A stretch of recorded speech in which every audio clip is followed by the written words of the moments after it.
আসসালামু আলাইকুম, সবাই কেমন আছেন? আলহামদুলিল্লাহ আমরা সবাই ভালো আছি। আজকে অনেক দিন পর একটা ভিডিও শুরু করলাম। এখানে আজকে সবে বেড়াতে দিন, সবার বাসার সবাই জ্বর ঠান্ডা কিছু খেতে চাচ্ছে না, তাই এখানে আমি আজকে বেশি কিছু করবো না। সবে বেড়াতে দিন এখানে একটা রাজহাঁস নিয়েছি। একটা হাঁস পুরোটা আমি ভালো করে ক্লিন করে পরিষ্কার করে ধুয়ে নিয়েছি। আর এখানে যে আস্ত রসুন, এই আস্ত রসুনটা আমি পরিষ্কার করে নিয়েছি, ধুয়ে ঠুয়ে সব রেডি করে নিয়েছি। আর এখানে একটা মশলা রেডি করেছি। এখানে আমি শুকনা মরিচ, আদা, রসুন, জিরা, সাথে গরম মশলা এটা ব্লেন্ডার করে নিয়েছি। আর এই কড়াইতে রান্না করবো। আমি কড়াইতে পরিমাণ মতো তেল গরম করতে দিয়েছি। এখন এখানে পেঁয়াজ আর গরম মশলা কুচি, পেঁয়াজ কুচি আর গরম মশলাগুলো দিয়ে দিব।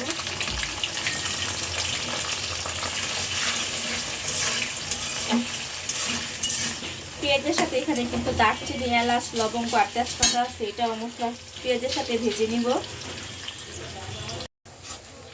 এখানে পেঁয়াজটা আমি কিছুক্ষণ ভেজে নিয়েছি গরম মশলার সাথে। এখন যে মশলাটা আমি ব্লেন্ডার করে নিয়েছি এটা দিয়ে দেবো। এখানে কিন্তু আমি সাথে পেঁয়াজও ব্লেন্ডার করে নিয়েছি। এখন এই মশলাটা আমি পরিমাণ মতো দিয়ে দিব, সবটুকু দিব না। আর হাঁসের মাংস কিন্তু একটু ঝাল ঝাল খেতেই মজা লাগে।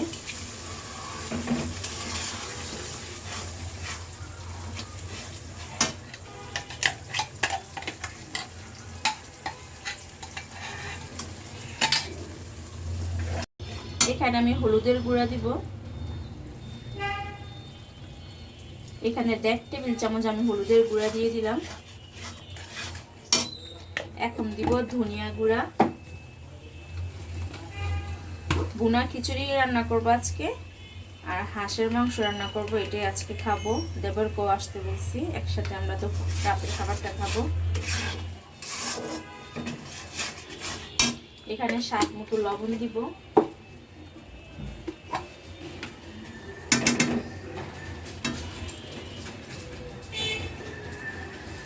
লবণটা আমি স্বাদ মতো দিয়ে দিলাম। এখানে একটু পানি দিব। আমি পানি দিয়ে মশলাটা ভালো করে কষিয়ে নিব। মশলাটা কষানোর জন্য এখানে আমি অল্প করে পানি দিয়ে দিব। এখন আস্তে আস্তে ভালো করে মশলাটা কষিয়ে নিব। আমি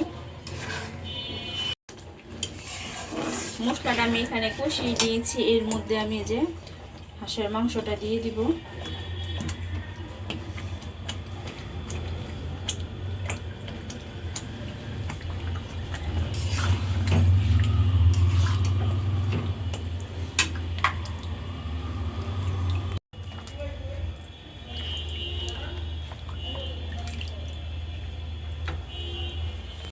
এখানে হাঁসের মাংসটা মশলার সাথে ভালো করে মিক্সড করে দিব। এই হাঁসের মাংসটা বেশ সময় নিয়ে আমার কষাতে হবে।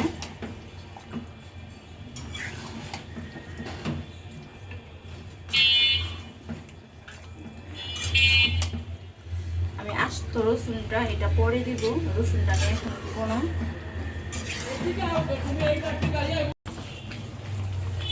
হাঁসের মাংস নিতে কিন্তু আমি একটু পানি দিই। হাঁসের মাংস থেকে যে পানি উঠেছে, অনেকক্ষণ ধরে কষাচ্ছি।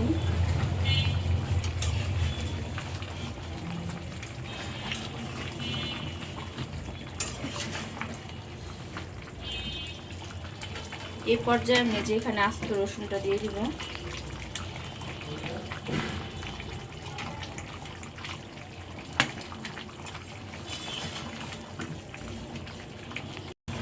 এখানে আমি রাজহাঁসের মাংসটা ভালো করে কষিয়ে নিয়েছি অনেকক্ষণ সময় নিয়ে। আর এখানে যে গরম পানিটা, আমি গরম পানি দিব।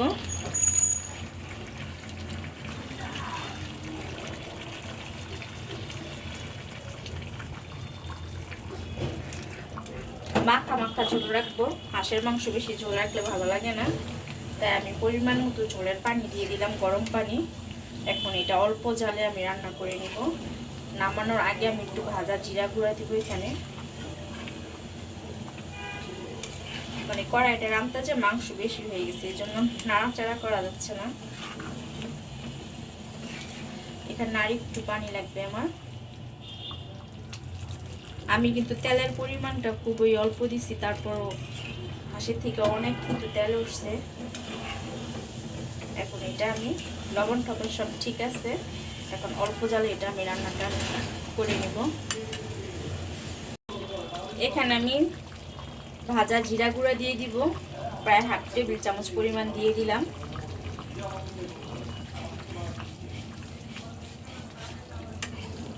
এখন এই ভাজা জিরা গুঁড়াটা দিয়ে দিলাম। আমি আরো 5 মিনিট রান্না করে নিব, ঝোলটা একটু টানাই নিব।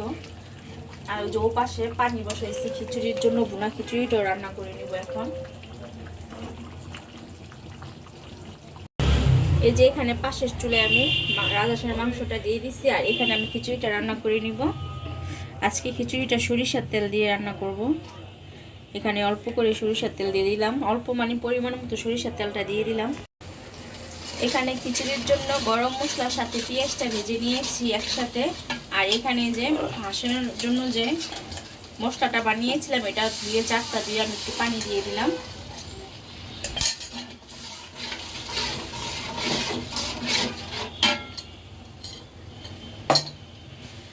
এখানে এখন স্বাদ মতো লবণ দিব।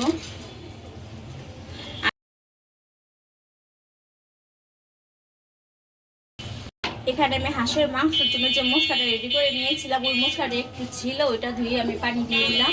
আর এখন দিব হলুদের গুঁড়া। এখানে অল্প করে হলুদের গুঁড়া দিয়ে দিলাম। এখন দিব ধনিয়া গুঁড়া।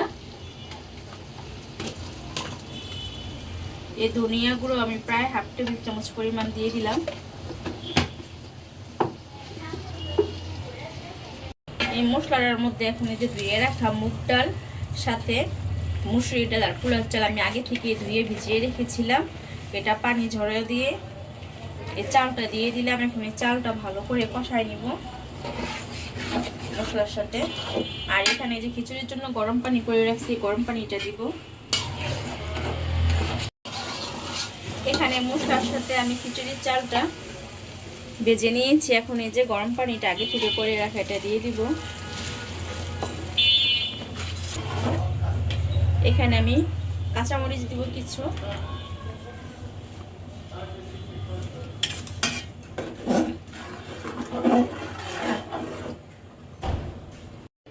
আজকে শবে বরাতের দিন, রাতে খাওয়ার জন্য আমি এখানে বুনা খিচুড়ি রান্না করে নিয়েছি। আমার খিচুড়িটা রান্না শেষ। আর এখানে রাজহাঁসের মাংস রান্না করে নিয়েছি ঝাল করে, আস্ত রসুন দিয়ে। আর এখানে যে টমেটোর সালাদ করে নিয়েছি। টমেটোর সিজনে কিন্তু প্রতিদিন আমরা সালাদ করি। এই টমেটো সালাদটা সাফনের আব্বু খুব পছন্দ করে। আর পাশাপাশি রান্নাঘরটাও ক্লিন করে নিয়েছি।